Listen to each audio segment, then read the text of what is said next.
Okay. Kansoke mbuzeeko abatulabe ku Musingi TV.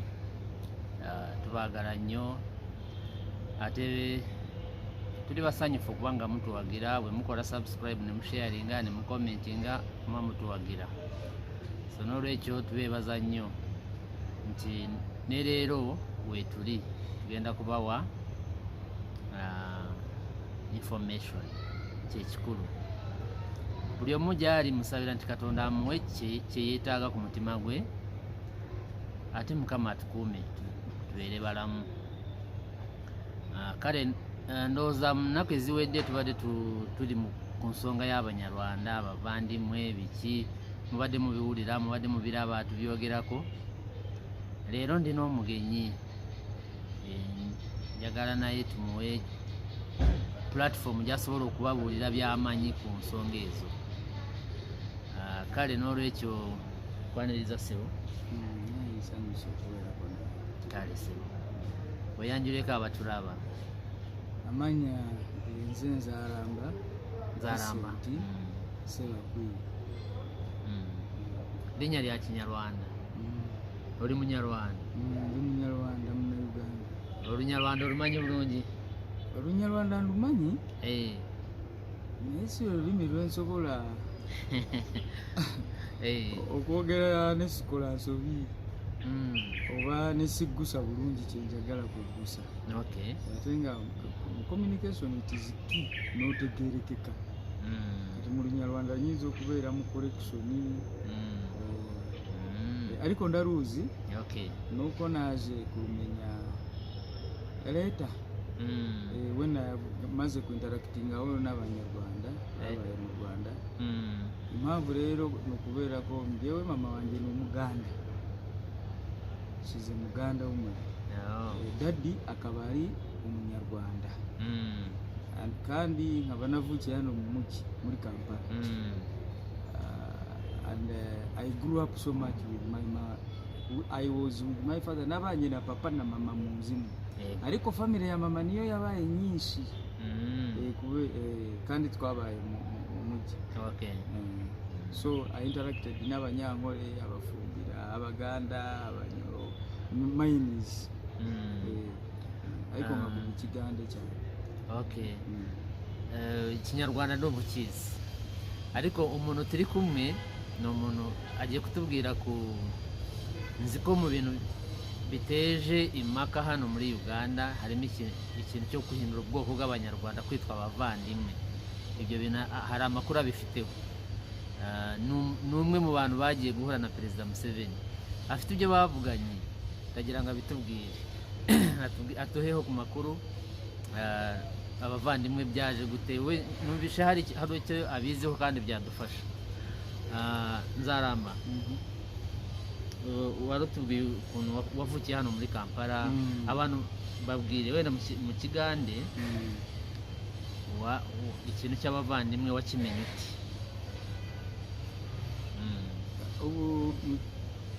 Uvuga mu Kigande ikintu cy'abavandimwe cyo kintu kiringe cyagwa obugwe.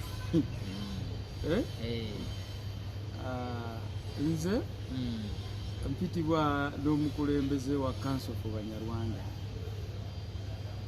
ebiseera ebyo Frank Gashumba.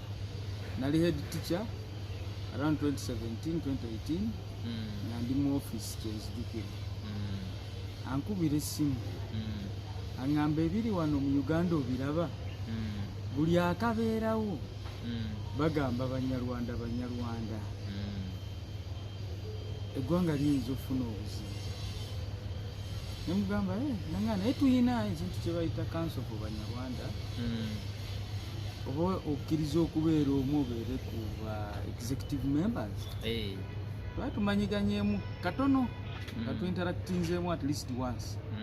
Naye nga namuya nemugamba kati ate nga nekyayogerako kintu ng'olaba social media oba kwekalakaasa kwe kuli otukoya Abanyarwanda tukoye biki naye nga bantu tebategeera Abanyarwanda ekirala nga Abanyarwanda balinga batekimanyi nti Abanyarwanda babajjuddemu tebakimanyi ekyo 1962 census eyakolebwa mu bitabo by'entebe nawe nasoma mu kitabo ekimu gayi bamuyita Gerald Prunier yawandiika ku genocide ya Rwanda kati alina obuntu yawandika n'agamba Abanyarwanda be bali tribe ey'okutaano bungi bwa tribe kati tribe ziri mmeka wano mu Uganda oyinza oga nti abantu abo batono bangi President Museveni yali yakoogera n'agamba mukano kano akalulu akawedde yalwanagana nnyo n'ekigambo kya tribalism n'agamba nti wano teri tribe yemalirira bweba enetwala obuyinza democratically kubanga teri tribe esukka 18%. Kitegeeza results ezivaayo ebeera consensus yabaki y'Abannayuganda n'ekitegeeza ki enkulaakulana ya Uganda ebizibu Bannayuganda bye bayitamu kuliko entuuyo n'omusolo gw'Omunyarwanda ali waali so si ye muntu ate kati ne politically Abanyarwanda tebagenda wa Museveni nti bali balina we bamuyita okumugoberera mu nsiko bagenda lwaki lwa Kasisi ne gavumenti y'Obote General nga Commander William Omaria they dispossessed bajjako Abanyarwanda ebyabwe nga babasindikiriza tubazza Rwanda mu nsi gye baddukamu olw'ebizibu kati bagenda okwesanga nga balengerayo omuntu alabikanga maybe madness eno agibawonya nebagoberera tebagoberera nti oba Rwejema kuba ne Rwejema Museveni yamufuna accidental yali tamumanyi asanga Otafiire asanga omwana sitole empanvu naye Otafiire yaleeta Rwejema oba Ivan Koleta Museveni agamba yamutwalira abalenzi 3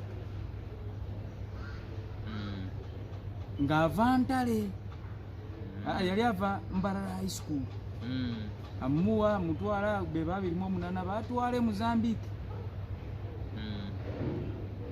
bayira Rwejema teyali Rwejema he was Gisa Museveni yamuwa erinnya lya Rwejema akombadde sikamanyi reason ogimanyi mu kunoonya obukulembeze oba okutereeza Uganda n'Afrika Museveni agwa Dar es Salaam agwa ku bafighters abaali balwana mu Congo Lumumbisti abo abalwana kaakati Che Guevara ave Cuba ajjako mu Congo ayambe kati mu baana abamu abasitikinga ne Che Guevara bamuyitanga Gabriel Rwejema Che Guevara teyafuna biseera byangwawo mu Congo naye Museveni agamba bamugamba nti oli omwana yali valiroyo nga mutuusi Munyarwanda nga bamuyita Rwejema kati bw'afuna Emmanuel Gisa amutuuma Rwejema kati yalina kye yamulengeramu so Abanyarwanda tebatuumangako Fred Gisa Rwejema Museveni yalikola ki yali mutuuma anyway nga tuvudde mu ebyo ebingi kugamba kati Kasumba ampita ndaba kozi gyaliko nungi mbiraba ndaba madinesi tuli mu bintu birala tutuukayo along the way twogera ku bintu bingi okuleeta Abanyarwanda obumu ekirowoozo kyange kigira nti kimugamba lwaki tokwataganako ne bali abalala abazeeya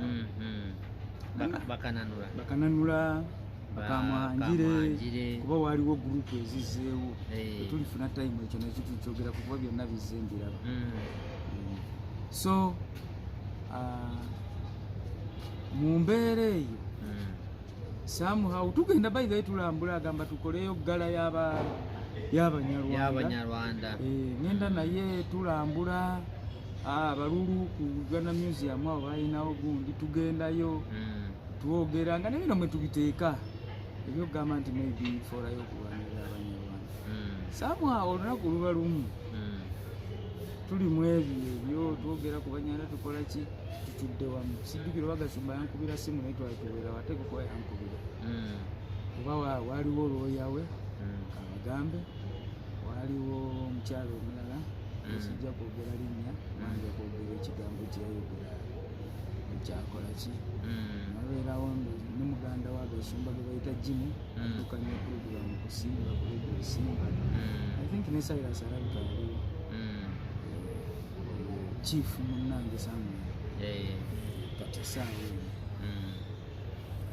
kati bagamba waliwo ensigi mu bintu ebibonyaabonya kuba twali tunoonya solution mu bintu ebibonyaabonya omunyarwanda mu Uganda okumumma passport okumumma ndangamuntu kitegeeza you embarking on an economic genocide against somebody by that genocide even identity genocide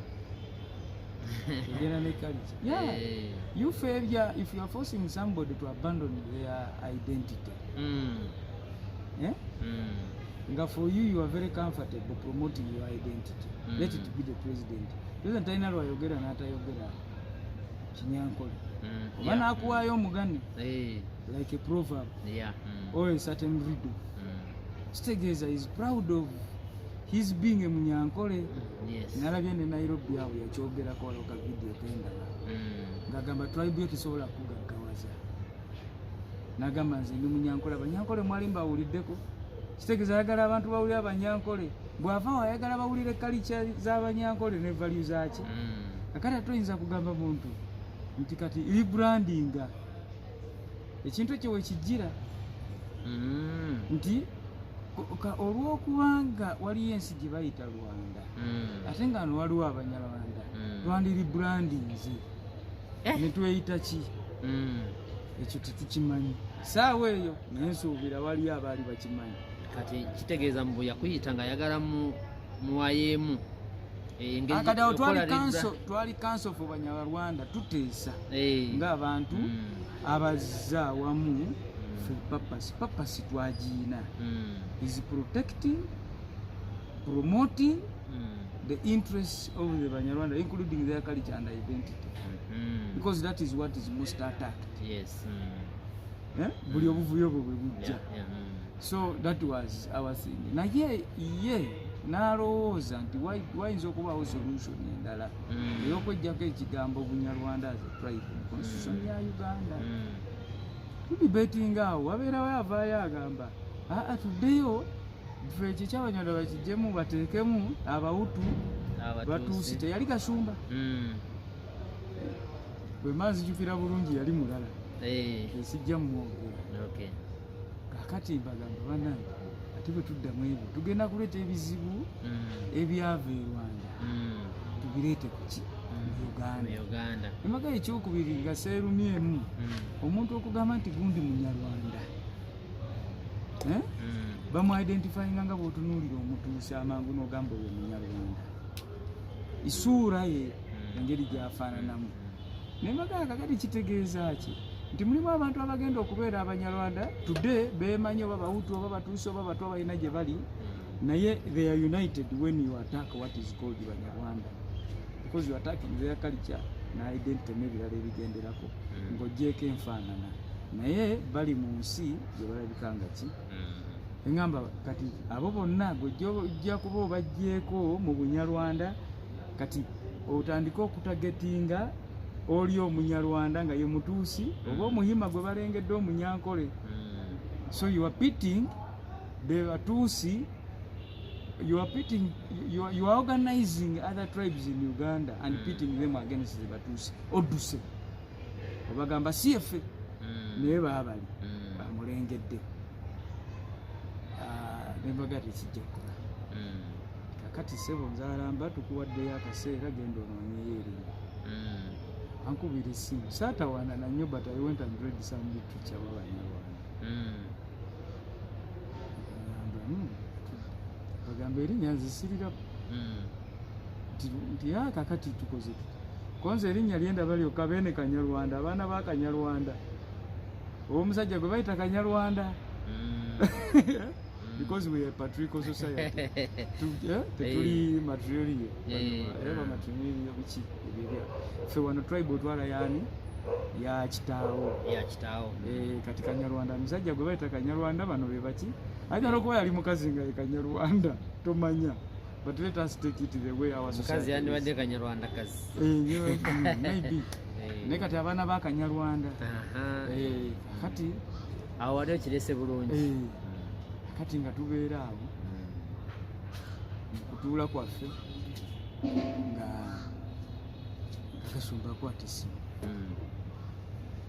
enda ku Facebook ina following nobody disputes that n'ebintu by'okubrandinga brand ekintu akiremerako era naye akyekkiririzaamu nga ateekako ku Facebook abavandimwe kyokka nga mu ddakiika budakiika avaayo agamba laba abantu bokka likes n'abagamba comments olaawo muvandimwe olaawo biki people were excited ndowooza eyo oba yali akoze lobbying tekisoboka that's it abantu gye bali basirise nga banyarwanda oba bamama babe banyarwanda oba bataata baabwe oba bakyalinga omusaayi gw'ekinyarwanda oba balina abakyala abanyarwanda kati bwe balaba ekintu ekyasosietinga n'ekyo bakirengera they got excited nti naye akitaddeyo kati ne bakibuukira. That's my assumption. It couldn't have done that. Kati nga agamba erinnya lirabise kati nga ali proud okuva mu bunyarwanda afuuka omuvandimwe. He was proud, maybe misguided, and actually even up now for me I believing ebintu biri ate negasumba nakimugamba nti by the way oyinza okuba omutuufu because me I read academic stuff. Sasoma nnyo genda wala. I have a bachelor's degree naye nga I pick interest. Okay. I know these tribes will one day wither. Oba wabeerawo circumstances endala nga abantu tebafaayo. Gasumba ne mugamba oyinza okuba right naye si kati maybe mansenge ne mugamba sikuwagalira nabugamba but at this moment tekijja kusoboka ne mwana reason zange naye nateekawo nga muli babiri nga muli mu meeting like 6 people. Okay. Like 6 people. I don't know whether ye ekintu ekyo yalina, you know, there are always other managers ebintu ebiri sensitive for certain reasons. So natandika okulowooleza mu gundi eyo nenga maybe there is somebody pushing this. And at one time nalowoozaako nti maybe even the president is pushing for it silently. Maybe si kigamba bwe ntyo because you must start speculating such that you discuss with yourself. Okay, discuss with yourself. Ningamba why so fast? But there was a team jagamba nenja kwogerako ne gundi. Nja kwogerako ne gundi katomanyi bali nabo ani anyige pesa. Nabo balina gwe bali kakati ate ono alabikanga yali ku ground mobilizer. Okitegeera maybe oyinza osanga nga waliwo layers endala emabega nga 3 ngeno gye muliko naye yaakuna. You don't dispute that. Nobuuza akolera ani kati obeera sensitive. Tuyinza nokibanga gwakolera yali ku plot 1 Entebbe obanga neighbor ate alina amaanyi gonna, alina state power, agikozesa kyonna kyayagala against anybody. So you have to go slow. Omanye olutalo ekintu okitegedde otya ye bw'oba oyagala okukikyusa, how do you persuade? Naye ebiseera ebisinga ebintu ebyo wano si bibi nnyo mu Africa naye kati ebintu ebyo ebigenda ne idea. They had to negotiate, you can negotiate economic stuff. Naye si idea. Mbu Ibrahim yagamba ali musikira yo Jerusalem yo tebiba biki tebiba byangu. So tutuusaawo ekintu akiremeddeko olunaku lukya olulala tugenda kulaba ku nsonga eyo y'abavandimwe oba mu kampeyini wakati. Observation ya Gasumba yeno era yagiwa president yamugamba abanyarwanda tebakuwagidde bakukyawa. Nayogera bw'ati lwaki pulezidenti ng'asirikira nga mugamba nkyayira ki obamye passport obamye endagamuntu endagamuntu is economic tasobola kugulawo bank account tasobola kufuna passport tasobola kukyusa kyapa kya ttaka ekiretamu eyo ango biri economic nagamba bakukyawa era ne mukana akalulu tebakuwagira lwaki bawagira Kyagulanyi kuba mukyala we Munyarwanda agenda bafuukira Esther wa Bible kingi wa Persia abantu bwe baali bayigganya bajuzi mu Bible kati kingi wa Persia yali yawasa akawala bakayita Esther nga kajju omu ku kazini waako n'agenda n'akagamba bali baakoze etteeka naye etteeka ebyo ligenda tumalawo era bagenda osobola olino osanga lwe lunaku olwakutonderwa genda ogambe kabaka nti baagala kutta ne kabagamba nammwe mugende musiibe ennaku 3 nsobole okufuna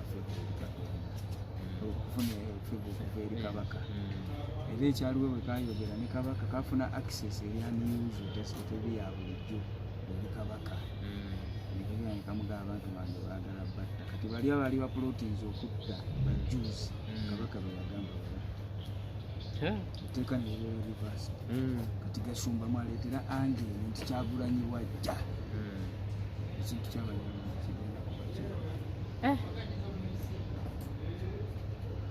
pulezidenti kati omuntu ajja anoonya omuwala afuna Gasumba amukwata amutwale wa pulezidenti batula wano omwana Gasumba nenyola ensonga nga pulezidenti amugamba genda okuŋŋanyiza abo ba elders babanyarwanda abankyawa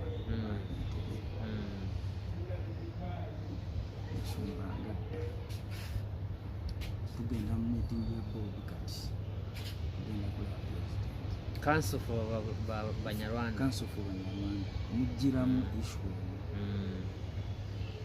issue nga yali amaanyi agamba kino ekintu pulezidenti ajja kyagala kuba abantu bulijjo bamuyita Munyarwanda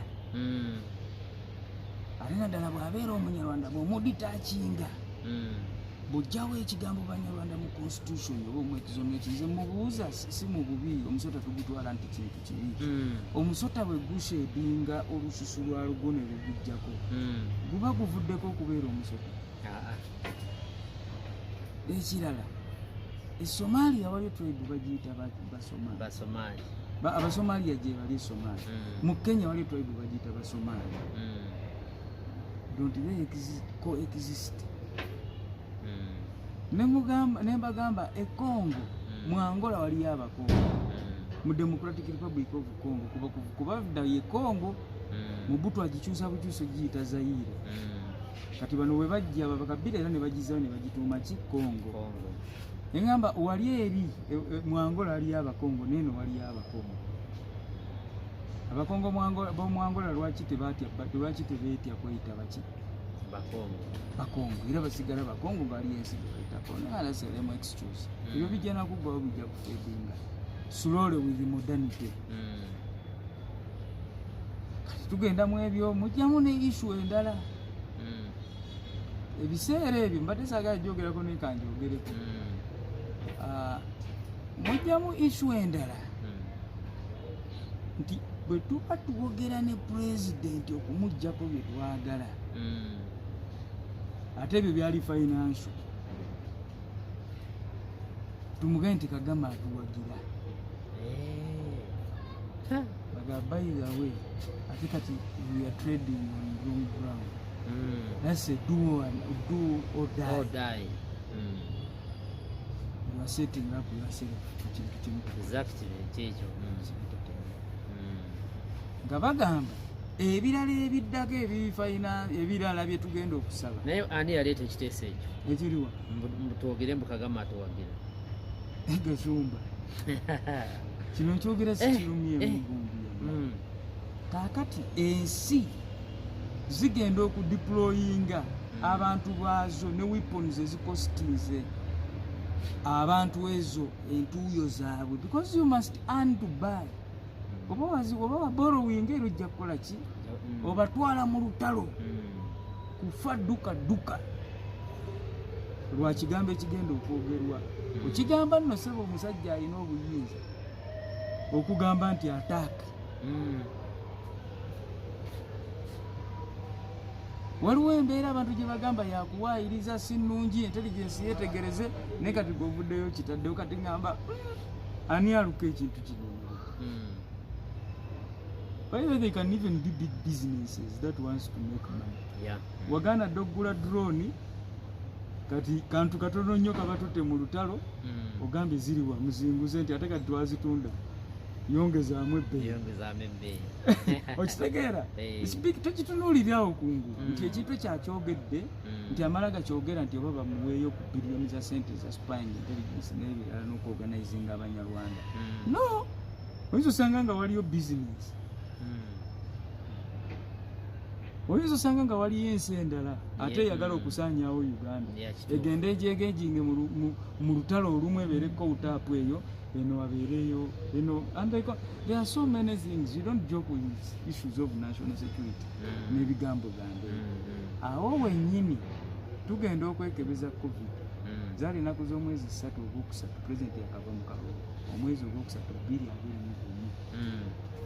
tugenda twekebeza COVID. Nensigala tusigala ku Facebook mpakanye ebintu bingi banziramu tukuba wano tukuba wali.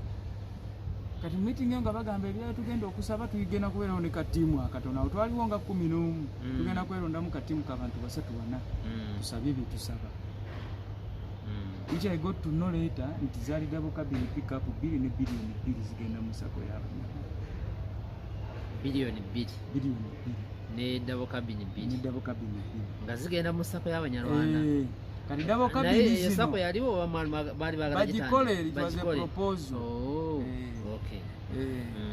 Kakati mbitunule kati bwentuuka eyo nengamba let me extract myself stuff. Bagamba no, abantu musobola okubeera awamu ne mutalikwatagana naye nga muli wamu. Nengamba this is the most fundamental. I came to protect and to pursue or promote the interests of Abanyarwanda. I want peace in the country. Naye ono right ye alina kubanga agiina nga bwe nagambye nti abantu bagobererangako Museveni. Abanyarwanda tebagobererangako Museveni tebaali bamumanyi nti oba muganda waabwe baki baali balaba ng'asobola okubataasa ekyali kiba kubanga emundu eri wali ekuprotecting ate esobola okutwala n'ofuna freedoms zo ate waliwo agiina ate mwetegefu okikutendeka ate ng'ali akikozeeko kuba Tanzania ejja okukuba wano bajjako Amini Museveni yabayitira mu Western Axis ayinayo Rwejema Munyarwanda kati najja ye bano bobote balinda batuuke Kampala bali ku routing ewaabwe Mwakyoli ne Mulamu ye Museveni naye yajja ali ku routing eno wansi mind you yajja n'abaserikale 40. Kati bano Barejema 28 abo byagiye Mozambique abatweminga emyaka ebiri. Actually Nyerere amugamba tubazeeyo mu Kalanda Style operation Museveni agaana agamba these are my seats. Kati abo bajja bali ku routing mu mbalala n'enkambi zonna. Museveni agenda otuuka e Kampala nga Foronasa Amini agenda okuvugwa nga Foronasa ina abaserikale 9. Nga takyagisobola. Naye nga mulimu ba refugees. Era bwe batuuka baba integrating batwalako 15,000. Abanyarwanda abamu bwe bagoba nti Banyarwanda ne ba Fred Rwejema basigala ne Museveni. Kagame ye yayingira awo kwami nga bajjako Amini. Basigala nani ne Museveni. Museveni agamba mu kitabo kye Sowing the Mustard Seed edition empya nti ye byali tebimukwatako oba oli mu Uganda is a Pan-Africanist. Yes. Obuvuga anunula nsi ya Africa. Naye yeewuunya nnyo bwe baatuuka wano ate ne babagoba mu magye ne bagana obatwale mu nduli oba Jinja kuba Yesale yagenda Jinja for training bakatumba amala ne bagenda mu nduli bapeku Kutesa mu Tanzania. Kati bano ba Fred ne babagana mu ground mu Banyarwanda. Kati mu magye ga Museveni mwalimu Abanyarwanda bangi. Nejjukira bakubye ku mundu batuuse Kampala ate gavumenti ebagoba.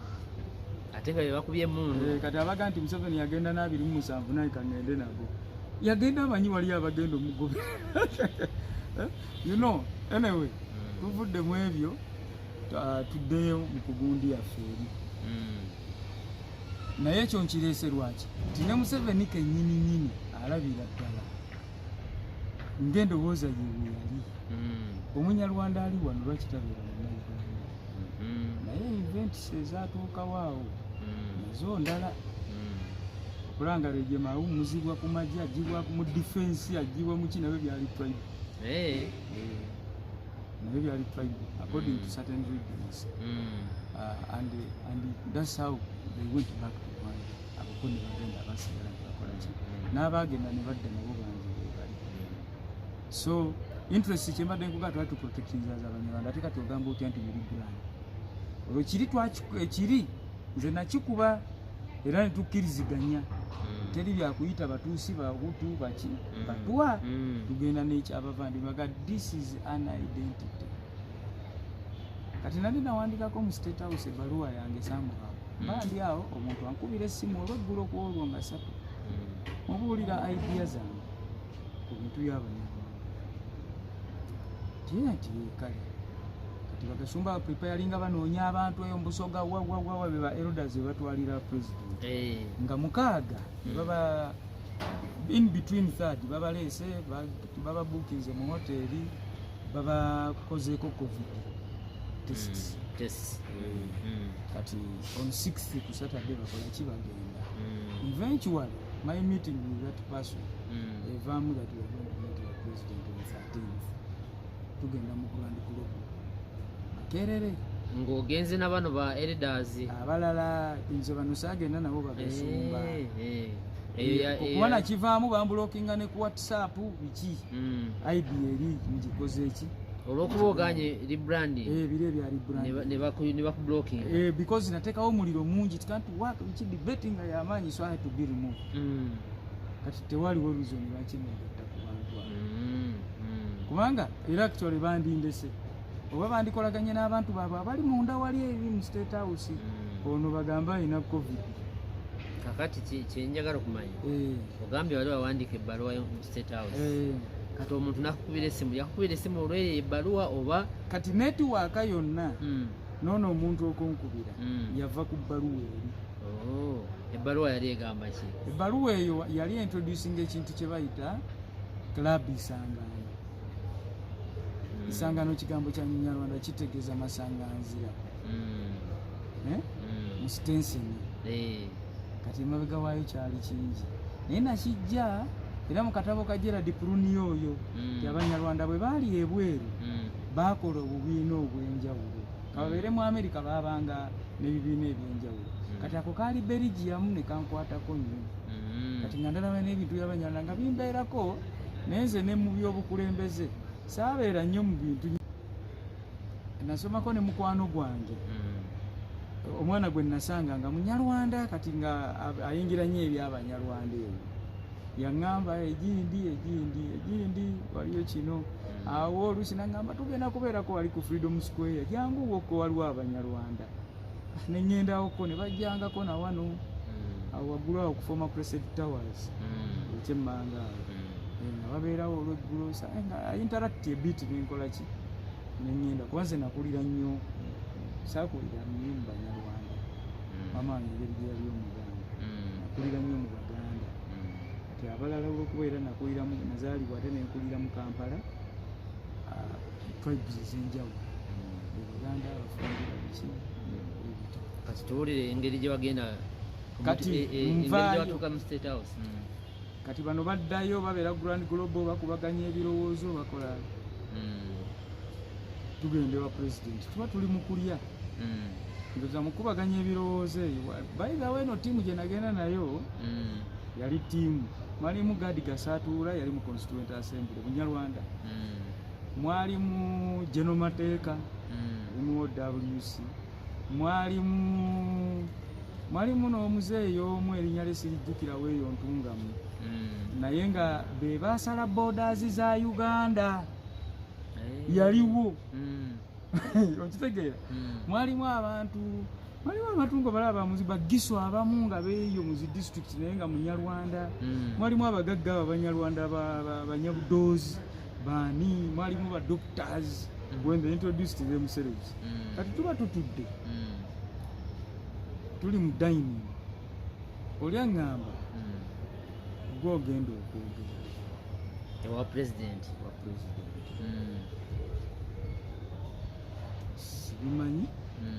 simanyi kyeŋŋenda kwogera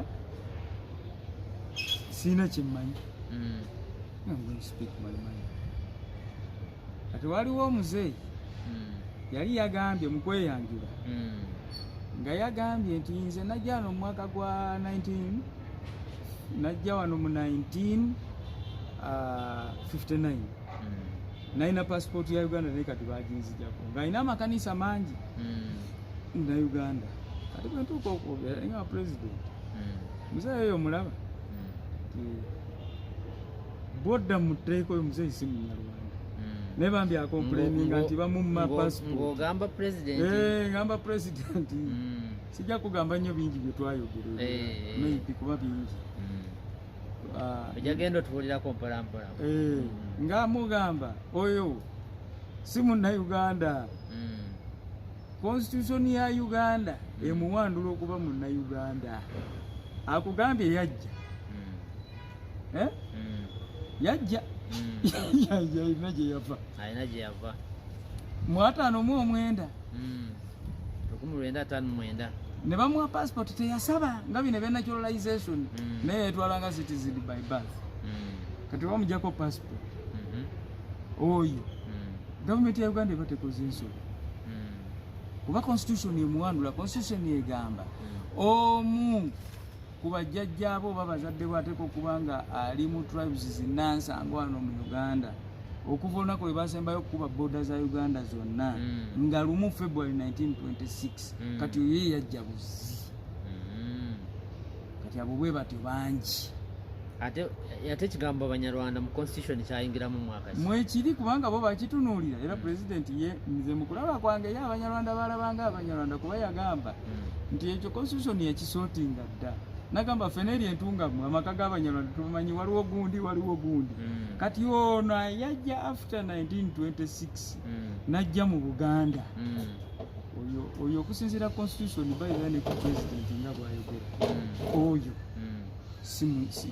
si ye munyarwanda gwayogera kayogera ku oli omulala gwamanyi ow'entungamu ali mu ziborders abanyarwanda ati ye tawakana nti abanyarwanda tebaliyo yamanyi we basangibwa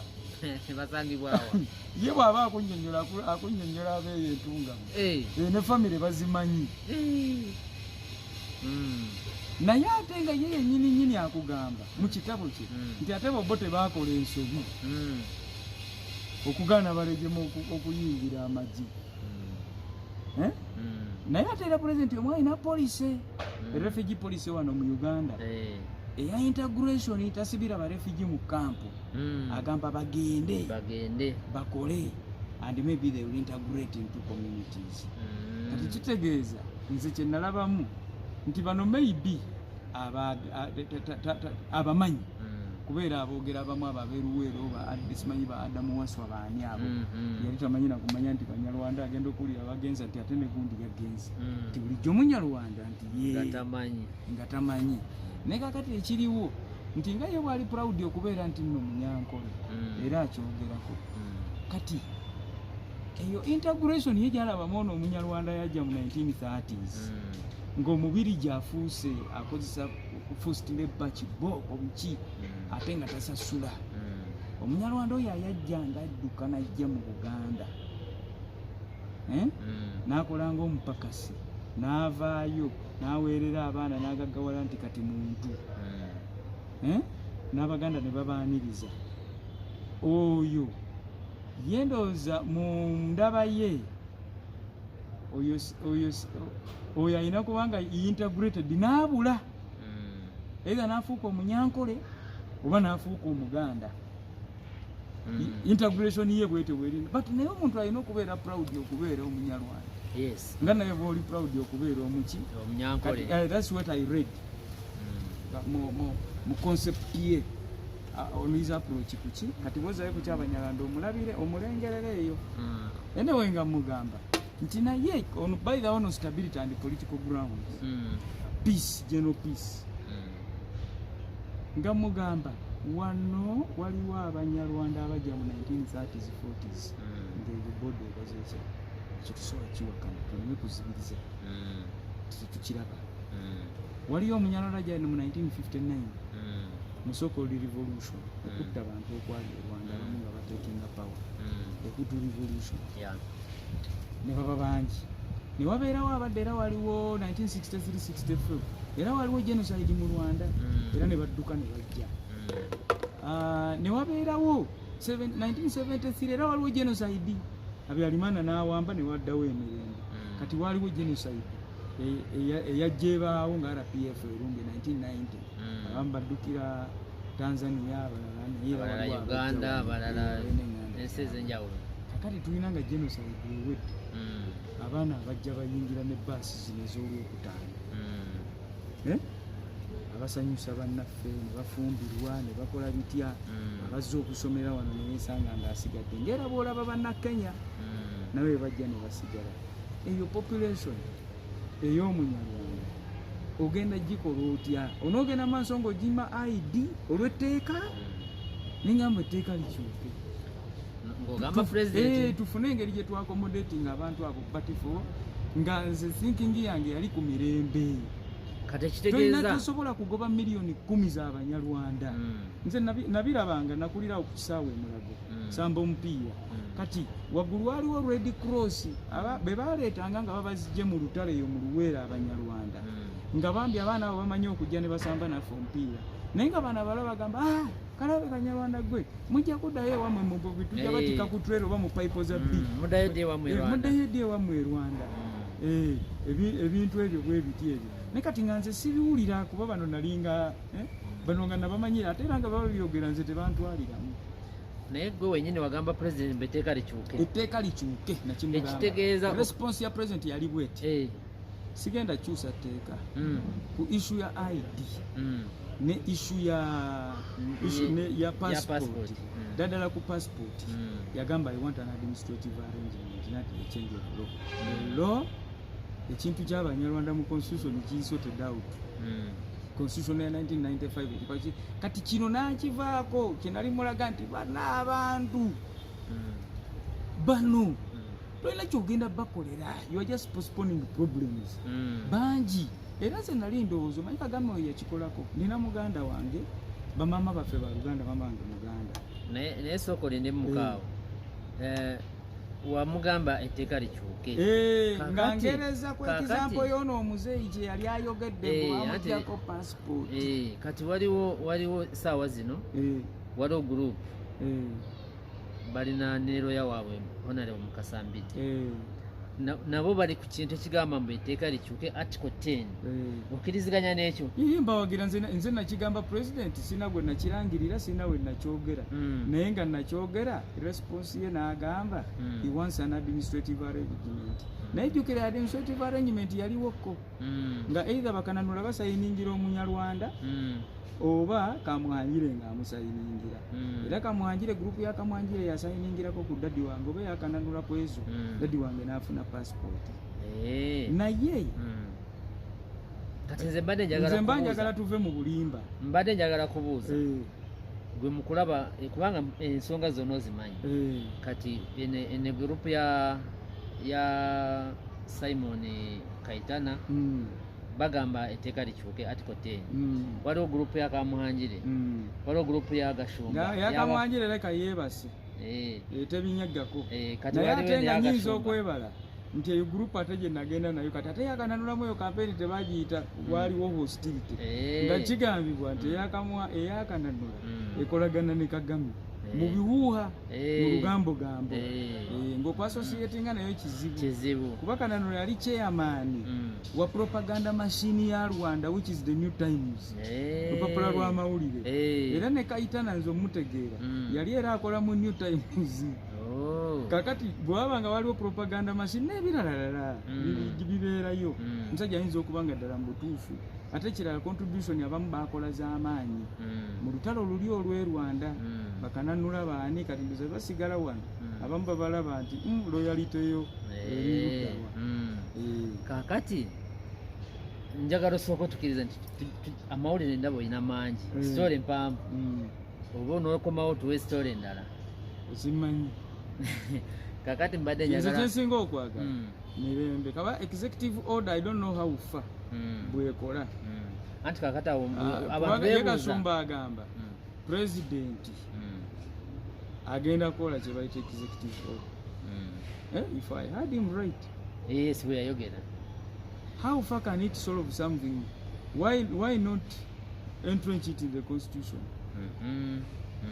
kubanga ebyo bibaddewo era tayawukana nnyo nakiri endowooza ya president gyagamba me I want an administrative arrangement let me tell you katino kankubulu bwe bagamba ne wabeerawo proposing nti awo ku internal affairs tuteekewo omuntu ne bamuneeminga tuteekewo General Mateeka General Mateeka is polished akozeeko ebintu ali exposed president agamba bwe bayogera bwe twali tutandika okwogera president yagamba bano benjogera njogera n'abantu bange mbadde mbasaba bwe mba nnyiiza obanga yonna kyenjagala okuggusa obulungi njogera mu Lunyankole tuza ffenna tuluwuli tituluwuli president n'ayogera era byeyayogera nyinza obutabiddamu naye nga anyway yagamba he was proud ku Banyarwanda yagamba abamu banvuma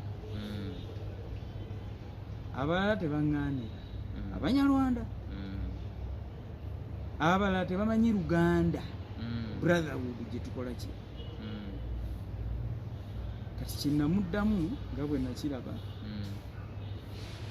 kubanze nawo nalaba nga akitutte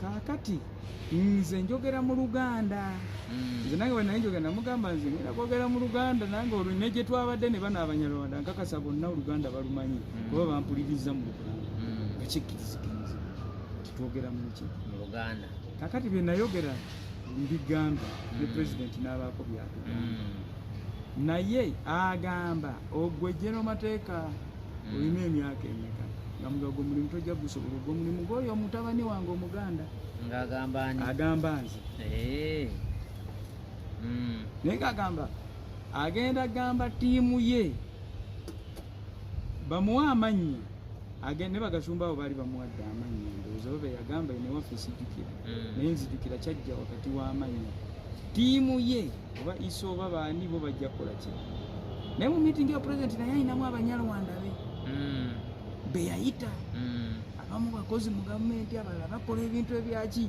era baatuula wali mu maaso era alina ebirala bye yatugamba kakati nze bwe tudda kansooka enziremu ekyantu ngabeera proud omusajja akwadde omulimu kati it's a matter of following up nga bagamba gwe nze era ogenda tuyamba naye nze omuntu ayatutwala nga mugamba nze ogwo omulimu sigwagala lwaki kakati wulira ngenda kuwa nze ompadde eriiso nze eriiso lyange lijja gamba ono omwana ddala amaze wano bbanga ki mu Uganda siina bwe mustressinga biki nga ndabira ddala agwanidde ddala okufuna passport ya Uganda ngimuwe bajeyo constitution bwe kitaba kiri kya constitution nze kunze nze passport ngifuna lwaki maama wange Muganda tata wange ne bw'omuleetako ebifaanana bitya nze nsigala ndi munna Uganda tata wange tabangako refugee tata wange tabangako diploma ngiina ne muwala wange yagisabye ku lwange naye waliwo waŋŋambye bwe bakusikako passport baginzijjako naye kati olw'erinnya oba lwalinnya nga bagamba oli Munyarwanda naye ku luno ejja kuba story endala ku luno n'akagijjayo nagijjayo last mu November oba omwaka oguwedde naye ate muwala wange yakagijjayo tewanayitawo na myezi 3 era yagenda namugamba nze taatawo jjajjaawo mumanyi gyava maama wange ate ye naye maama we mutoolo taata wa maama wate yali mukidu okitegeera kaakati mugamba muwa ID yange naye nange atera okunnyanguyiza nateekayo ID yange ne bagamba era oli bwe yali agamba this one is a public servant kitegeeza singa saali public servant oluusi ebigambo oba byempulira abalala bye bayisaamu nange obuzibu obwo nandibukoze ki era muwala wange bwankubira nange ngenda for interview nenkuba ekifaananyi ID yange ye national ID nenkuba ekifaananyi passport yange nenkuba ekifaananyi work ID era bwe bamubuuza mba ndi awo nga bankubira essimu gwani nze nzalamba Vincent mama we azaalibwawa mama we yaani nti ye Nanyonjo Josephine taata we yaani ye Kyonjo eddala nga ndyerabidde mama we yaani nti ye Nalujja Janet baafa babaziikawa babaziika Gindi kati nabo bwe baba babuuza balaba nnyo kati ono nzaalamba awenda bamukafeya n'ensi oluusi abalandoza naye amawanga amalala nabo babuuza bamuziikawa biki babibuuza babibuuza gwekuba bakwiraba ng'oli Munyarwanda mu Uganda ate twakyokeddeko mu Uganda buli document gy'ogobera ne bwoba ogenda nga bakuligisa ng'ofuna national ID mulimu element ya tribe ne bajjajjawo ne gye bakuzaala ne wano okufoomu za passport kwekiri kyovola bano bakikubuuza bakakase buli omu kati bano Abanyarwanda basinga we bagwira naddala ddala bambi ndowooza bafuna obuzibu mama ne taata nga Munyarwanda kakati Mr. Nzaramba waliwo ekintu abantu kibeera kakati nze natya okwata guli omulimu nti nze ojja kunkwatira kuteeka intelligence ejja kuvayo gamba ono yawambega w'egindi passport ye yasayiningako naye ate nga tagwanidde nagwani kati ebintu by'amaaso etteeka lye lirina okukyuka kakati ekirarikiriza abantu Gashumba ogambye muntu amanyiddwa ne wa president atuukayo yaleeta ekintu ky'abavandimu ayagala Abanyarwanda bave mu constitution babayita abavandimu nze kyendaba nga ekiyinza okuba ekizibu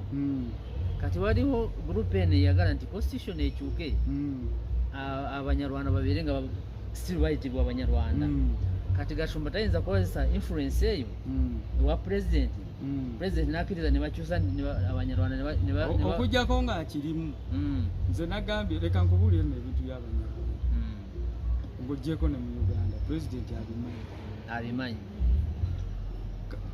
Kagame enterahamwe bwe zidduka ne zigenda wali ne zisala ziri Bukavu ziri Goma ziyambibwa n'Abazungu olw'okuba bafa endwadde kati sympathy ya international community neeva ku bano be basse nedda ku bali abafa kolera owulira ate nga bali amudi ate nga bakyalina obukulembeze baabwe Kagame abeera threatened oba Omunyarwanda Kagame gwe yakulembera atuuka Museveni atuuka agamba Museveni njagala kulumba Museveni amugamba nti ninayo omuntu gwe mmanyi bamuyita Kabila amwintroducinga amobilizinga Abakongo tuba training Kagame akomawo amugamba afuta oba emyezi emeka nti omusajja yandeetera abantu 14 Kagame nga Museveni amugamba olina Abanyarwanda abali mu Kongo wali woba training oba army era Museveni agamba ekyaleetera mu Butu waliwo akatabo ka Martin Meredith yakawandiika kali History of Africa Museveni agamba ekyaleetera mu Butu obuzibu kweteeka mu nsonga z'Abanyarwanda nazirandolinga bubi kati Museveni gwoyogerako ensonga z'Abanyarwanda azimanyi either waliwo omuntu ayangamba Museveni temumuteeka mu nsonga z'Abanyarwanda problem agimanyi naye omulala ali girisolovinga it's politically sensitive at the time kati issue ya sente ejja president agamba Gashumba yabadde wano ng'asaba sente okuziteeka mu ssako y'Abanyarwanda by the way bwe yabadde wano byadde ayogera yadde tabitegeera atomera eno n'eno nkugamba president yayogera bw'atyo nga mugamba Gashumba alina questionable character mu background ye tokwata sente kuzimuwa nti agenda kuŋŋaanya Abanyarwanda kuba mobilizing ogenda kuba omupromotinze leero abeera wa Besigye oli abeera wa Bobi Wine ogenda kumuwa amaanyi g'atalina ebyagamba nti mu database yalinamu 25,000 egy'Abanyarwanda tegiriiyo. Nze abantu be nali manyi nga bali ku ground nga ndi ne ku university ne mu secondary school ekittante nali manyi mu baano gwe guli ku ground mu Banyarwanda. Ebirala zaali pulaani bupulaani tuyingire university ebiki nga Council for Banyarwanda. Nemugamba gwe ko n'okikola ogenda kuleeta politics waki w'omu Kenya ali tribal ate nga empowerinze omuntu gw'otosobola kwesiga. Nemugamba political parties mu Africa zatandikira mu mawanga. E Nigeria ebibiina byayo byatandikanga welfare organizations ziri tribal ne zifuuka political parties. Engamba go amaanyi ago yagala gawagasumba ng'omuwa ssente n'emmotoka ezo agenda mobilizing emugamba ajja kwekyusiza naga asisobola muwa ssente ezo eza SACCO kati wali Nyamudiri agashumba n'agamba nti mu kifo kati bwe naawa Abanyarwanda kati ate n'abakyolinga bajja nti tulina SACCO yaffe oyo ye pulezidenti naye ng'atuwa obubaka bwesaagala omiisinge. Museveni mu myaka gy'enkaaga ng'akyali muvubuka yakola community work organization. Bwakola community organization okugamba abalaalo beewaabwe bafensinge biki. Kati nga waliwo ekizibu ky'abalaalo ekiri mu Northern Uganda agamba nze nandirowoozezza ebibiina by'Abanyarwanda kye byandikoze okugenda okumobilizinga abalaalo bali bwe baba balundira wantu wafunda balunde modern breeds naye bafune gye basimba omuddo nayo gye balaze bafensinge because balina right nga Bannayuganda okubeera mu bikitundu kyonna ekyaki eyo issue yagireeta. Era njagala nnyo nange n'Abanyarwanda bagipiikinge n'ebirala ng'okusomesa omwana Omunyarwanda empisa gyali okusomesa omwana Omunyarwanda okumubuulira value education okumubuulira ebigenda maaso mu education okubateerawo community laboratories and libraries kugamba okubayamba mu ngeri ng'eyomu empowering asobole n'okufuna eddoboozi lye ate acontributinge ku economy productively and national security. Kati ojja kubanga ovuga national politics are interest based especially in economic terms than identity based. Bannange sawa zituduseeko nnyo katumalirize wano tusabe mwami Nzaramba ajafuna olunaku olulala atwongereyo kubanga byayina bingi ate binyuma kyemmanyi mujja kuwomerwa emboozi eno for now ekirala akaterekeka nze ndowooza omanyi mu Isirairi bwe baali bakomawo awo mu Palestine nga bava mu exile nga bali persecuted kuba we baali awo we bagamba nti baveewo an occupational force they just went in exile in 70 AD. On their return bakomawo nga banjawulo abalala bavudde mu Eastern Europe abalala bavuddewa naye security yaabwe existential threat gye balina ku balala yabayunitinga era ate era ne mu struggle ya unity n'okufuna state eyaabwe bayinamu obubinja mwalimu IGAN mwalimu Stan Gang mwalimu Hagana naye bano bonna strategy yaabwe yali military okugoba one the British from that British mandate secondly okufuna awaka as their homeland and the state naye zalwanagana internally naye nga balina bye batawuukako eventually Hagana ya dominatinga Agana bwe dominatinga n'abo abalala ne babeera integrated of course nga balina n'olulimi ng'egyo naye approaches zaabwe zaali za njawulo naye tekitegeeza nti maybe now we are doing away with Gashumba let us persuade him bw'aba ayina ye ekintu kya pushinga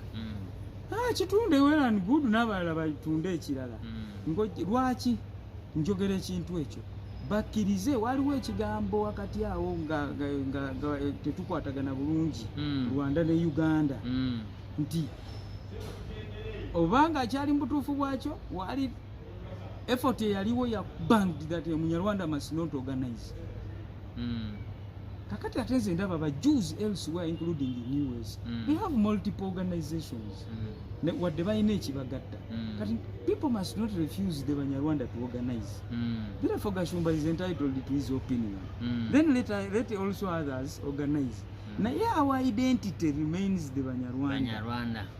Yeah. Si kusaanyawo Bunyarwanda. Ajja nga asaanyaawo ekintu ekiyitibwa identity y'omuntu.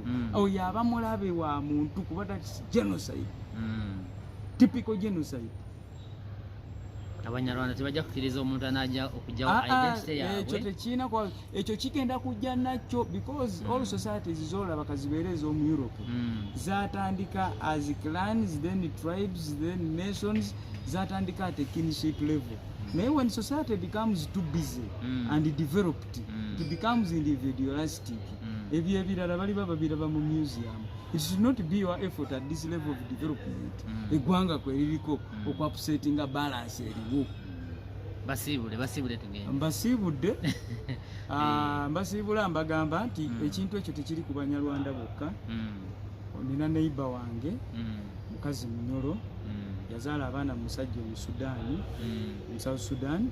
Musajja mu South Sudan n'agenda namulekera abaana 6. Abaana abo bonna balina amannya ga South Sudan era bafaanana ba South Sudan. Naye babiri bokka be baafuna endagamuntu ezawano kuba amanya gaabwe geefaananyirizaako ag'Abaganda. Abalala ne bazibamu. Era omu n'afuna ne passport n'agenda e Saudi n'akomawo. N'akola n'akomawo.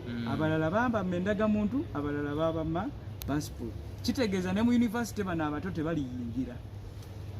Okitegeera ate abaana taata waabwe okusiza constitution ya Uganda ekugaana nti maama wange ne bwe yandibadde nti Muganda nti Munnayuganda sandibadde Munnayuganda senga taata wange yali ko refugee oba taata wange yali ko diplomat.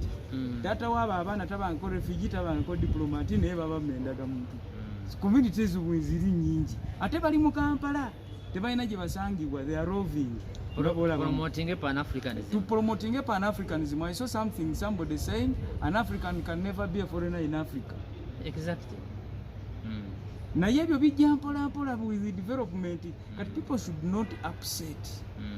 Neno debate oluusi twandiwayo tugiganda but you have to debate for stop-gap measure ey'okubakkiriza babeeremu. Naye nze nga bwe nagambye tuna ekigambo tribe bwe baba banoonya kyandivuddemu noonya document ombuuza ndi tribe ki obisanga omuntu kabeere musawo ng'alina bias ku Muteeso mbu ndi Muteeso. We must be Ugandan citizens first, then we shall become Africans coming from the state of Uganda. Banange tukomye wano. Mr. Nzaramba ajja kufuna olunaku akomewo. Katukusabe ojja noonyeyo akadde okomewo tunyumyemu. Kati bwe siba sikomyewo mpaayo kano kamu. Fe okwegatta okubeera awamu. We are having numbers. Ze tulwanirira kino kiga President Museveni ne ttiimu ye n'abaasoma. Tulwana ogenda mu East African Community. Tunoonyayo katale. Tunoonyayo mutual defense nga tuli bangi. Kakati akatale bantu bali wano. Ate lwaki ogaana okubaleeta? Onoobakakoze otya nti ogenda beintegrating nga babeere bumu ng'ate bali Kenya bali walala. Kati bano bali wano. East African Community tandikire wano Uganda. Ne Pan-Africanism for mutual defense, strategic security as a historical mission in NRM, ne prosperity, and then Pan-Africanism. Tutandikire wano. Okay. These people are a market that ensures your prosperity. Twagaliza olunaku olulungi mweraba. For now ndoza tujja kuba ne temwerabira kola subscribe. Nimusharinge mu commenting. Aina kyowulira nga tukitegedde bulungi commenting. Genda wali wansi commenting otuwulire.